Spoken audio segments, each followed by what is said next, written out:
تو پھر اس میں آپ ڈیولپمنٹ کیسے کر سکتے ہیں اکیڈیمیا کی؟ تو جب آپ اکیڈیمیا کی ڈیولپمنٹ نہیں کریں گے تو لوگ آپ کے کیسے تیار ہوں گے؟ پھر یہ انڈسٹری اکیڈیمیا لائز آن، تو بہت بات کی بات ہے کہ انڈسٹری کی جو نیڈز ہیں وہ اکیڈیمیا کو ہاں بتائی جائے.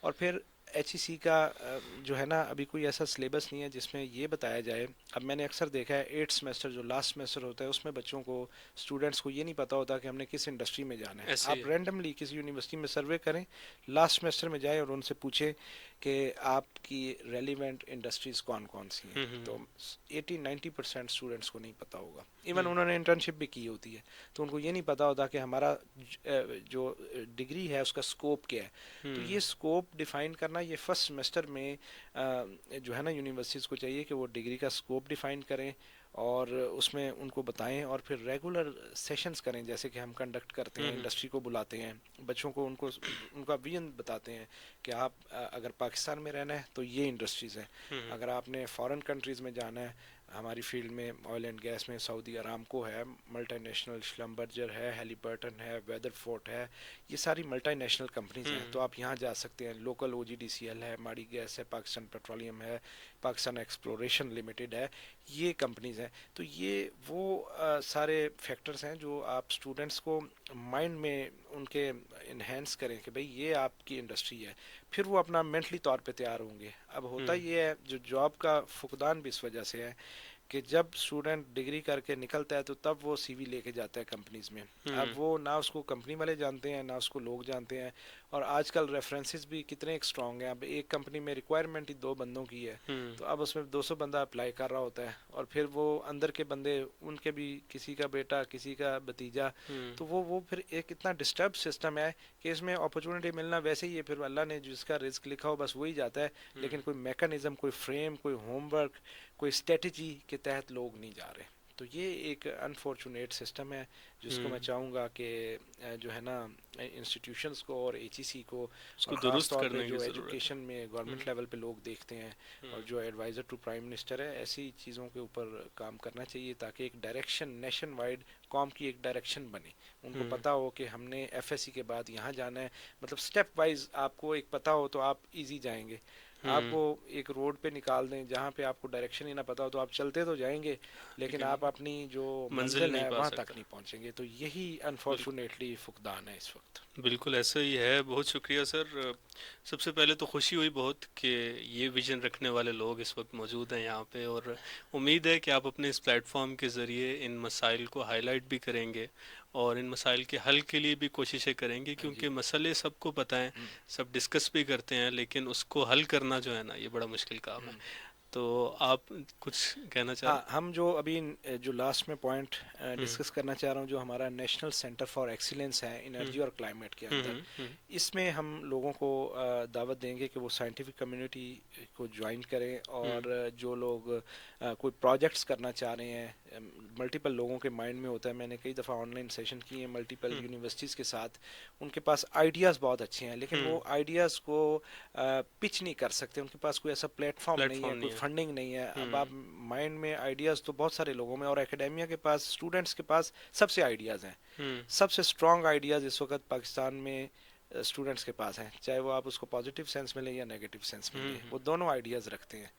اور قائد اعظم نے جنہوں نے پاکستان بنایا تھا انہوں نے بھی طالب علم کو، اسٹوڈنٹس کو اور ینگسٹر کو ہی ترجیح دی تھی کہ یہ وہ لوگ ہیں جنہوں نے پاکستان کو آگے لے کے چلنا ایسے ہی ہے. ہے. تو ان کو اپرچونٹی کے لیے ہم نے یہ national centre for excellence on energy and climate بنایا ہے، جس میں ان کی ٹریننگز ہوں گی، ان میں یہ جو سائنٹیفک ایشوز ہے پاکستان میں ان کو ایڈریس کیا جائے گا. کسی کے پاس کوئی انرجی سے ریلیٹڈ آئیڈیا ہے، جیسے کہ کچھ لوگ انہوں نے پچھلے سالوں میں کلیم کیا کہ بھئی ہم ایسی گاڑی بنا سکتے ہیں جو پانی پہ چلے، تو اس قسم کے آئیڈیاز لے کے آئیں تو پھر ہم ان کو پروموٹ کریں گے. فنڈنگ بھی ہم ان کو خود دیں گے تاکہ وہ آئیڈیاز کو پروموٹ کر کے اس میں جو ہے نا انڈیویجولی بھی ان کا فائدہ ہو سکے اور نیشنل لیول پہ بھی لوگوں کو اس میں فائدہ ہو سکے، جس سے ہیومینٹی کا بھی فائدہ ہو. تھینک یو سو مچ جی. اور بڑی خوشی ہوئی آپ ایک بہت اچھے آئیڈیا کو لے کے چل رہے ہیں، اور اسپیشلی جو آپ نے اسٹوڈنٹس کے لیے یہ اپرچونیٹی ایک لے کے آئے ہیں کہ وہ اپنے آئیڈیاز کو لے کے آئیں اور آپ ان کو فنڈ بھی کریں، آپ ان کو پلیٹ فارمز بھی پرووائڈ کریں،